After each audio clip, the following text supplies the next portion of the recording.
आज माँ सावित्रीबाई फुले जो महान समाज सेविका है, इनके चरणों में सर्वप्रथम जो है मैं कोटि कोटि नमन और वंदन करता हूँ, धन्यवाद करता हूँ। और इसके साथ साथ जो आज यहाँ उपस्थित खासकर जो माँ सावित्रीबाई फुले जो महिला मंडल है, इनका मैं तहे दिल से धन्यवाद करता हूँ। और ग्राम पंचायत बटवाड़ी के वार्ड मेंबर ढालेराम जी और महिला मंडल की प्रधान सोमा देवी जी, सचिव जो है जीतू जी और डोली देवी जी, लीला देवी और तमाम जितने भी महिला मंडल के जो मेंबर आए हैं और दूसरे महिला मंडल के जो महिला आई हुई है और दूसरी पंचायतों की महिला भी यहाँ उपस्थित हुई है, तमाम मेरे स्थानीय नौजवान साथियों, भाइयों बहनों, महिलाओं, आपका मैं यहाँ इस सावित्रीबाई फुले की जयंती पर आने पर हार्दिक अभिनंदन और धन्यवाद करता हूँ, स्वागत करता हूँ। साथियों, आप भली भांति जानते होंगे सावित्रीबाई फुले को महिला में शिक्षा के प्रचार प्रसार के लिए जाना जाता है। वे भारत के पहले बालिका विद्यालय की पहली प्रिंसिपल और पहले किसान स्कूल की संस्थापक थी। सावित्रीबाई फुले ने अपने जीवन को एक मिशन की तरह जिया, जिसका उद्देश्य था विधवा विवाह करना, छुआछूत मिटाना, महिलाओं की मुक्ति और दलित महिलाओं को शिक्षित बनाना। वे एक कवित्री भी थी। उन्होंने मराठी की आदि कवित्री के रूप में भी जाना जाता है। कार्यकर्ता, समाज सुधारक, लेखक, दार्शनिक, संपादक और क्रांतिकारी थे। सावित्रीबाई पढ़ी लिखी नहीं थी। शादी के बाद महात्मा ज्योतिबा ने ही उन्हें पढ़ना लिखना सिखाया। बाद में सावित्रीबाई ने ही दलित समाज की ही नहीं बल्कि पूरे देश की प्रथम शिक्षिता होने का गौरव प्राप्त किया। सावित्रीबाई फुले जाति भेद, रंग भेद और लिंग भेद के सख्त विरोध में थी। उस समय लड़कियों की दशा अत्यंत दयनीय थी और पढ़ने लिखने की अनुमति आज़ादी नहीं थी। इस रीति को तोड़ने के लिए ज्योतिबा और सावित्रीबाई ने सन 1848 में पुणे में अपने पति के साथ मिलकर विभिन्न जातियों की 9 छात्राओं के साथ उन्होंने एक विद्यालय की स्थापना की। यह भारत में लड़कियों को खुलने वाला पहला महिला विद्यालय था। एक वर्ष में सावित्रीबाई और महात्मा फुले 5 नए विद्यालय खोलने में सफल हुए। तत्कालीन सरकार ने इन्हें सम्मानित भी किया। एक महिला प्रिंसिपल के लिए सन 1848 में बालिका विद्यालय चलाना कितना मुश्किल रहा होगा, इसकी कल्पना आज भी नहीं की जा सकती। लड़कियों की शिक्षा पर उस समय सामाजिक पाबंदी थी। सावित्रीबाई फुले उस दौर में न सिर्फ खुद पढ़ी, मैं चाह रहा हूँ कि ध्यान से सुने, महिला को जो आज़ादी मिली है सावित्रीबाई की देन मिली है, इसको आप अच्छे से सुनिए। सिर्फ खुद ना पढ़ी बल्कि दूसरी लड़कियों के पढ़ने का भी बंदोबस्त किया, वह भी पुणे जैसे शहर में। वे स्कूल जाती थी तो लोग पत्थर मारते थे, उन पर गंदगी गोबर फेंकते थे। आज से 160 वर्ष पहले बालिकाओं के लिए जब स्कूल खोलना पाप का काम माना जाता था, इतनी सामाजिक मुश्किलों से खोला गया होगा देश में एक अकेला बालिका विद्यालय। सावित्रीबाई एक शिक्षण सुधारक और समाज सुधारक दोनों ही तरह का काम करती थी। विधवाओं की स्थिति को सुधारने के लिए, सती प्रथा को रोकने, विधवाओं के पुनर्विवाह के लिए भी उन्होंने बहुत प्रयास किए। ये सभी काम वह विशेष रूप से ब्रिटिश कालीन भारत में महिलाओं के विकास के लिए करती थी। 19वीं शताब्दी में कम उम्र में ही विवाह करना हिंदुओं की परंपरा थी, इसलिए उस समय बहुत सी महिलाएं अल्पायु में ही विधवा बन जाती थी और धार्मिक परंपराओं के अनुसार महिलाओं का पुनर्विवाह नहीं किया जाता था। 1881 में कोल्हापुर की गजेज को अपने सर के बाल काटने पड़ते थे। बहुत ही साधारण जीवन जीना पड़ता था। सावित्रीबाई और ज्योतिबा राव ऐसा महिलाओं को उनका हक दिलवाना चाहते थे। इसे देखते हुए उन्होंने नाइयों के खिलाफ आंदोलन करना शुरू किया और विधवा महिलाओं को ही सर के बाल कटवाने से बचाया।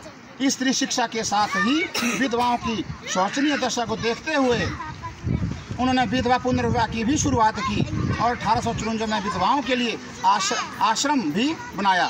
साथ ही नवजात शिशुओं के लिए भी आश्रम खोला ताकि कन्या शिशु हत्या को रोका जा सके। उस समय जो है महिलाओं को सामाजिक सुरक्षा ना होने की वजह से महिलाओं पर काफ़ी अत्याचार किए जाते थे, जिसमें कहीं कहीं तो घर के सदस्यों द्वारा ही महिलाओं पर शारीरिक शोषण किया जाता था। सावित्रीबाई फुले ने अपने पति के साथ मिलकर काशीबाई नामक एक गर्भवती विधवा महिला को न केवल आत्महत्या करने से रोका, अपितु उसे अपने घर पर रखकर उसकी देखभाल की व समय पर डिलीवरी कराई। बाद में उन्होंने उसके पुत्र यशवंत को दत्तक पुत्र के रूप में गोद लिया और खूब पढ़ाया लिखाया, जो बाद में एक प्रसिद्ध डॉक्टर बना। महिलाओं पर हो रहे अत्याचारों को देखते हुए सावित्रीबाई और ज्योतिबा ने महिलाओं की सुरक्षा के लिए एक सेंटर की स्थापना की और अपने सेंटर का नाम बाल हत्या प्रतिबंध गृह रखा और स्त्री और जी जान से महिलाओं की सेवा करती थी।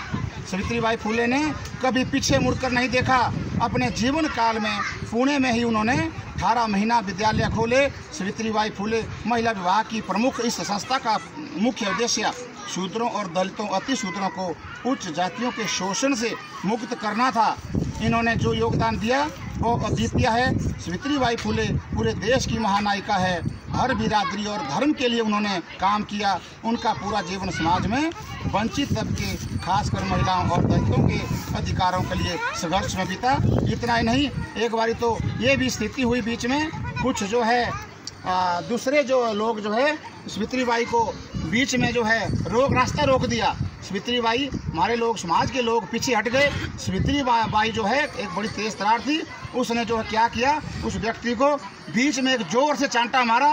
उस चांटे मारने के बाद जो है उसके ऊपर जो कीचड़ फेंकते थे, मलमूत्र फेंकते थे, पत्थर से मारते थे, वो मारना उसके बाद बंद हो गया। इसलिए मैं ज़्यादा नहीं कहूँगा, आप लोग खुद समझदार है, आने वाला टाइम ख़राब है। मैं चाहता हूँ कि आप अपनी जागरूकता को बढ़ाएं और इसी भांति इस बारी तो प्रोग्राम हल्के में हुआ, हड़बड़ी में हुआ और जल्दी में हुआ। मैं फिर धन्यवाद करता हूँ सावित्रीबाई महिला जो जितनी तमाम महिला है, प्रधान सोमा देवी है, इन्होंने मुझे फ़ोन किया।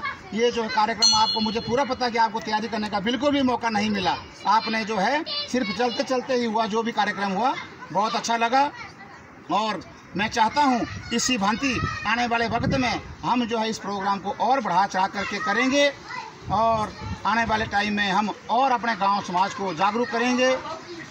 ताकि हम जागरूक रहेंगे, हम समझेंगे ऐसे ऐसे जो है हमारे पूर्वज रहे जिन्होंने हमारे समाज के लिए किया है, इसके प्रति हमको हर टाइम अपने जो है ये जितने भी हमारे त्यौहार आते हैं इनको मनाना चाहिए। इनकी चाहे जयंती है, जो भी कार्यक्रम है, ये सब की देन है। बाबा साहब डॉक्टर भीमराव अम्बेडकर आप भली भांति जानते हैं, इन सब का इसमें बड़ा योगदान रहा है। आप देखते हैं भली भांति जो असली जो है, मैं मानूँ आपको, मैं सच्ची बात कहूँ, शिक्षा की जो देवी है ये सावित्रीबाई फुले, जिन्होंने पढ़ने का अधिकार दिया महिला को। सारी बातें मैंने आपको डिटेल से बताई, इसको आपने ध्यान में रखते हुए यह जो है सही मायने में देखा जाए तो असली शिक्षा की देवी जो है ये सावित्रीबाई फुले हैं।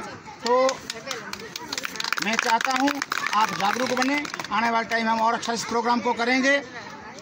तो इसी भांति मैं जो है आपको जो यहाँ प्रोग्राम दिया, इसके लिए मैं आपकी जो है इसमें कोई ऐसा नहीं कि भाई आपको कोई पैसे से तोला जा सकता, कुछ नहीं। मैं एक आपके हौसला अफजाई करने के लिए जो यहाँ पर घोषणा करता हूँ, 1800 देने का मैं अपनी तरफ से जो है महिला मंडल को एक जो है हौसला अफजाई के लिए जो 1800 देने की घोषणा करता हूँ। इसके अलावा जो भी बच्चे अभी हम बाद में लिस्ट बनाएंगे जो नाचने का शौक़ रखते हैं, जो भी उनका थोड़ा कापी पेन दे करके उनका थोड़ा हौसला बढ़े, बच्चों का उत्साह बढ़े। शिक्षा ही कहा हुआ है कि शिक्षा एक शेरनी का दूध है, जो पिएगा वो धाड़ेगा। इसलिए बच्चों से मेरा प्रयास रहेगा कि शिक्षा के ऊपर हमको ज़्यादा ध्यान देना पड़ेगा। ये जो आडंबर है, कुरीतियाँ फैली हुई है समाज में, जैसे कि आपको भली भांति जानते हैं, अंधविश्वास है, कई प्रकार के मामले हैं, हमको इससे छूटना होगा। ऐसे ऐसे जो हमको जो है त्यौहार मनाते रहने चाहिए, जो सही मायने जो हमको आज़ादी मिली हुई है। आप पूरे समझकार हैं। मैं अपनी वाणी को विराम देता हूँ। दिन ढले बिना सवेरा नहीं होता, दिन ढले बिना सवेरा नहीं होता, दृढ़ संकल्प कभी अधूरा नहीं होता, अगर हो जज्बा कुछ कर दिखाने का तो जीवन में कभी अंधेरा नहीं होता। धन्यवाद। तो मैं यहाँ पर धारने पर हार्दिक शुभकामना देता हूँ।